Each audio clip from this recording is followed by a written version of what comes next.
Hello everyone and welcome to Rika Talks Pokemon, my new talk show slash podcast. I'm gonna see how this works out, to see how I'm gonna do this, but I'm gonna try to make this a weekly Pokemon news talk thing. We'll see how it goes. Anyway, to start off today's news, I want to go over a few codes that do still work in Scarlet and Violet and what they get you. So first off, there is TIE 2022 Champ, and I'll have that code up on the screen. Just type it in how you see it. That will get you a shiny Grimmsnarl. That expires on August 18th. TERATYPECHANGE. It gets you 50 fighting Tera shards. That expires July 31st. So I believe if I post this when I want to, that's gonna expire tomorrow. Treasure Hunt also expires tomorrow. That'll get you 10 nuggets, 10 rare candies, 1 friend ball. Dark Tera 0006 gets you a Dark type Charizard, or Dark Tera type Charizard, and that expires on the 31st of August. And we've got Natsuno Token. I'm sure I'm saying that wrong, but you'll see the code up on the screen. That gets you 5 bananas, 5 butter, 5 peanut butter, and 5 red Pokeball picks. That expires on the 30th of September. And then Level Up gets you 10 rare candies. That expires on October 2nd. And Revive gets you 5 max revives, and that also expires on October 2nd. And then there's CATCHBYBALL, which gets you I want to say it's the apricorn ball. No, it doesn't get you the apricorn balls. It gets you the, I think it's Dusk, Dive, and Net, or something like that. But yeah, so that is what those are. And I'm not seeing the expiration date for the CATCHBYBALL. Sorry about that, my notes are a little messed up on that code. But I'll have all the codes put up on the screen as I'm talking about them. Just type those in before those expiration dates and you can get all of those in your games. Another news bulletin that I'm going to be bringing up because I just talked about those codes. I have been having a lot of trouble getting my mystery gifts in both my Scarlet and my Violet game when it's linked to the same Nintendo account. Sometimes I have no problem getting it in my Violet. I've never had a problem getting anything in my Violet because I always seem to do Violet first. Then, when I go to put that code in my Scarlet version, it will give me an error code saying, "Oh, the server was busy. Please try again." And then when I try again, it'll tell me I have already claimed this gift, even though I haven't done that. I did try doing that in a different, Nintendo account Scarlet game. The same thing happened. It gave me the error code, but when I put the code in again, it did not give me the "you've redeemed this code already" error message. It did redeem the code. And I don't have a Violet save on that save file. I'm using that for something else that's very specific.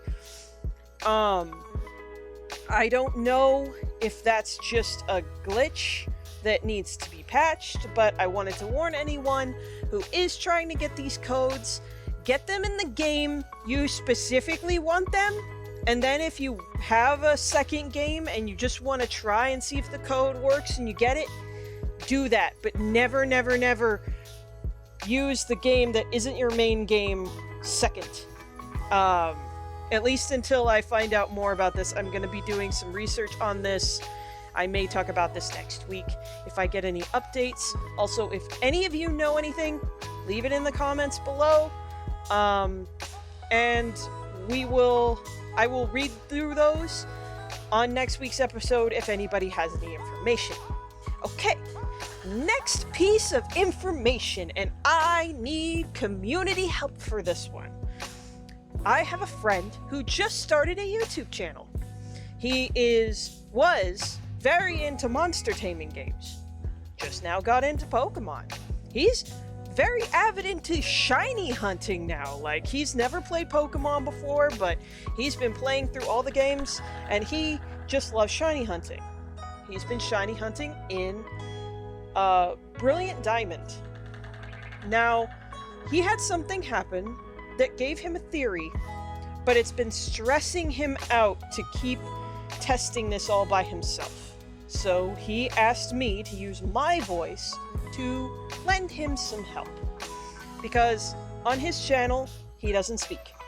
He doesn't want his voice to be heard. He just wants to play games and have fun. And I get that. That's wonderful. So if you guys would go check out Phantom RTV, he's great.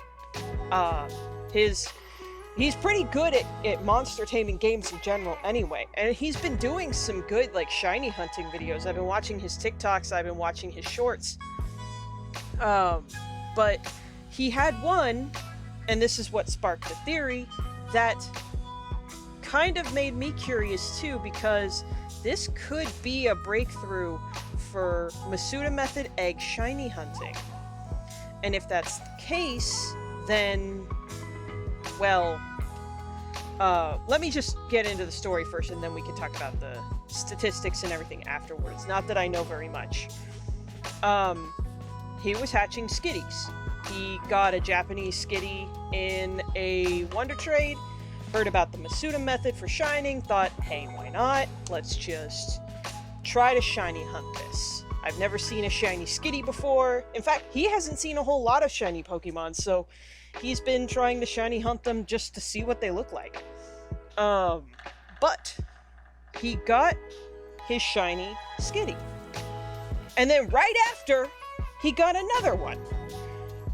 Because Diamond and Pearl does this really weird thing, where unlike all the other games, if you get to the point where all your eggs are ready to hatch, so let's say you just put 5 eggs in your party, you ran the right amount of steps, all of them would hatch at the exact same time. It would be, oh, an egg is hatching, do the scene, hatch the Pokemon. Not give you any control, just another, oh, the egg is hatching. That's not how the other games function. The other games function in a way that you have to take one more step to get the next egg to hatch. So if you have 5 eggs in your party and all of them are going to hatch at the same time, you would have to, the one hatch, and then take one more step, the next one would hatch, and then take another step, and then the next one would hatch, and so on and so forth. But Diamond and Pearl doesn't do that. Well, Brilliant Diamond and Shining Pearl doesn't do that. The original Diamond and Pearl does. Just not the remakes. The remakes do it weird. All of them hatch at the same time without you having to take an extra step in between each one.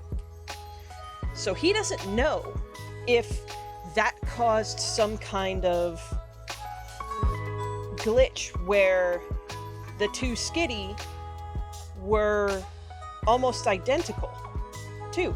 Like, they had the same nature, they had the same ability, they were both shiny, they had the same moveset, of course, because they came from the same parents. The only thing that was different about them was their special attack stat and their gender. That's it. That was the only thing that separated them.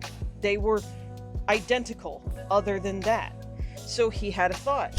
What if a shiny Pokemon hatches, and because the game doesn't, like, do another thing in between that, it just goes straight into the next egg, would that cause the next egg to be shiny? He's been trying to test this out with no luck. In fact, he went over odds for his Psyduck hunt that he's been doing, and he hasn't gotten a shiny Psyduck yet.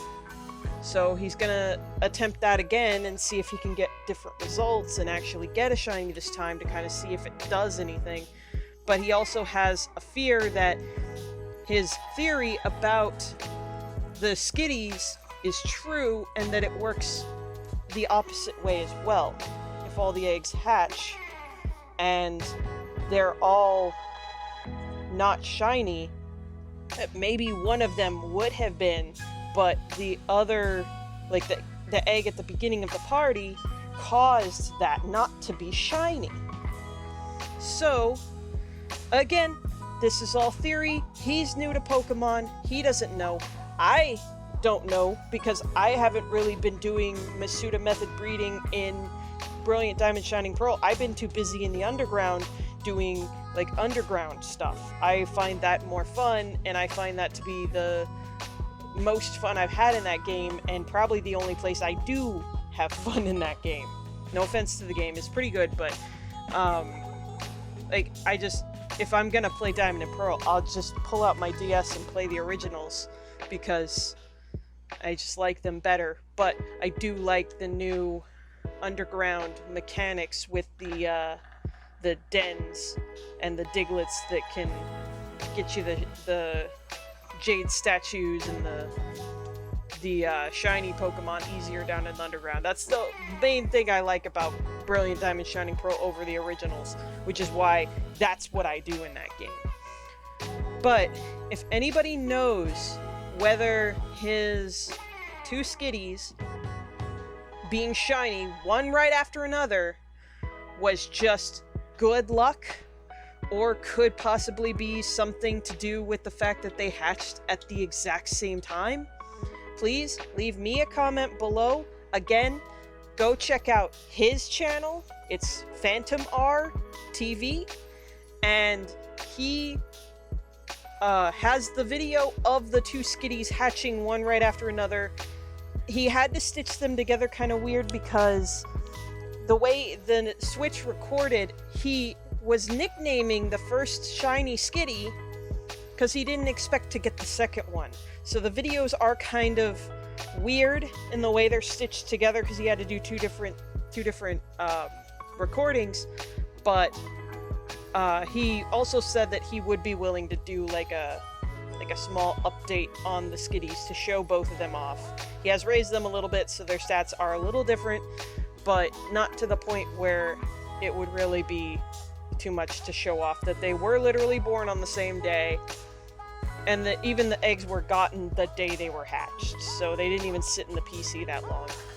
But with that, I just hope that some of you guys can help us out with that. I'm going to be doing some breeding on my own to see if I can get any results. Maybe next week I'll have something to report on that as well. And if you guys know anything, leave comments in my comments section. Also, go leave comments for him on his Skitty short on YouTube. It's also on TikTok if you want to go do that. His name is the same on both places, Phantom R TV. Let's see, did I have any other news? I believe when I post this video, the Rillaboom raid will still be going on in Scarlet and Violet, the normal Tera-type Rillaboom.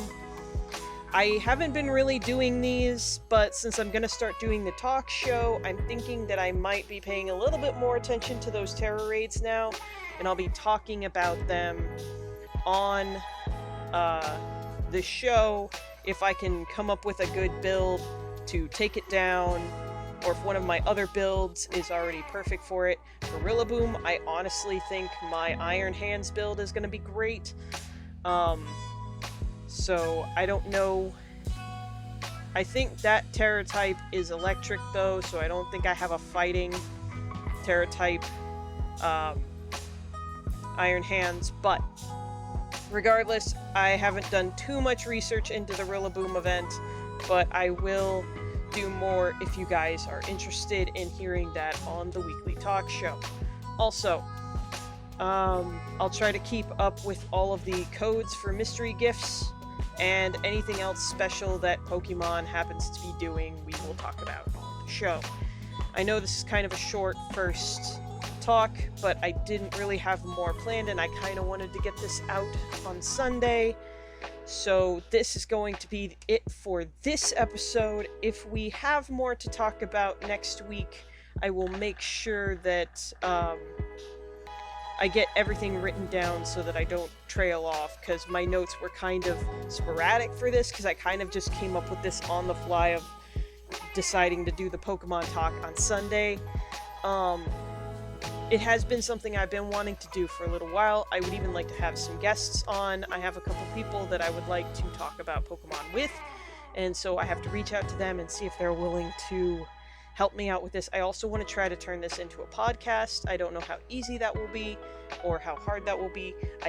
I'm going to be doing the research into that to see if I can get this put up on all the different podcasts, and if that's the case, next week I will inform you that we do have podcasts, and you can go subscribe to those if you want to hear just the podcast. So, with that said, thank you guys so much for listening to me talk about Pokemon, and I will see you next week. Bye-bye!